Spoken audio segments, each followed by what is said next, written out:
Pemirsa, Gubernur Bali Wayan Koster menyambut baik terbitnya keputusan bersama PHDI Provinsi Bali dan Majelis Desa Adat Provinsi Bali tentang pembatasan kegiatan pengembangan ajaran Sampradaya Non-Dresta Bali di Bali.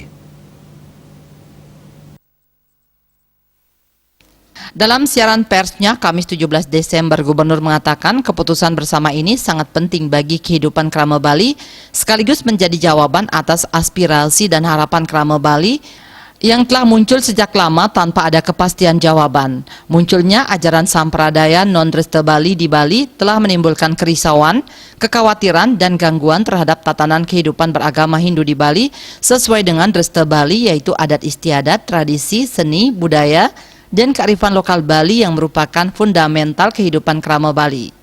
Koster menambahkan keputusan bersama PHDI dan MDA Provinsi Bali juga merupakan pengejawantahan visi pembangunan daerah Bali Nangun Satkerti Loka Bali melalui pola pembangunan semesta berencana menuju Bali era baru.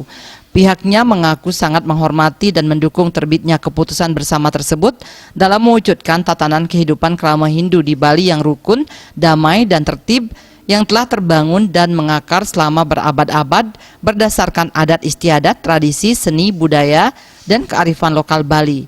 Tatanan kehidupan inilah yang sesungguhnya merupakan jati diri asli Krama Bali, Genuine Bali.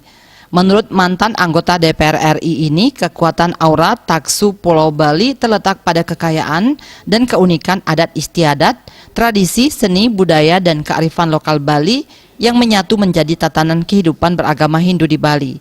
Inilah yang menjadi keunggulan Bali sehingga sangat terkenal, dicintai, dan dihormati oleh masyarakat dunia. Karena itu semua komponen masyarakat Bali harus memahami dengan sesadar-sadarnya. Pihaknya meminta kepada Krama Bali agar menerima, mentaati, dan melaksanakan keputusan bersama tersebut dengan tertib, disiplin, dan penuh tanggung jawab sebagai upaya bersama untuk menjaga eksistensi dan keberlanjutan tata kehidupan Krama Hindu di Bali yang merupakan warisan adiluhung dari ide susunan dan leluhur Bali. Koster menegaskan inilah komitmen nyata yang wajib dilaksanakan sebagai generasi penerus yang bertanggung jawab terhadap warisan adiluhung tersebut. Jangan sampai terbawa arus nilai-nilai luar yang berpotensi merusak tatanan kehidupan adat istiadat, tradisi, seni, budaya, dan kearifan lokal Bali. Di sisi lain, pihaknya juga meminta desa adat agar bersinergi dengan pihak terkait untuk mengawal, mengamankan, dan melaksanakan keputusan bersama tersebut dengan sungguh-sungguh, tulus, dan lurus.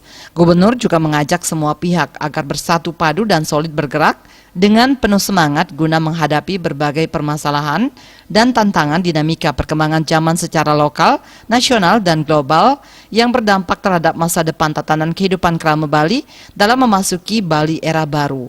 Bali Post melaporkan.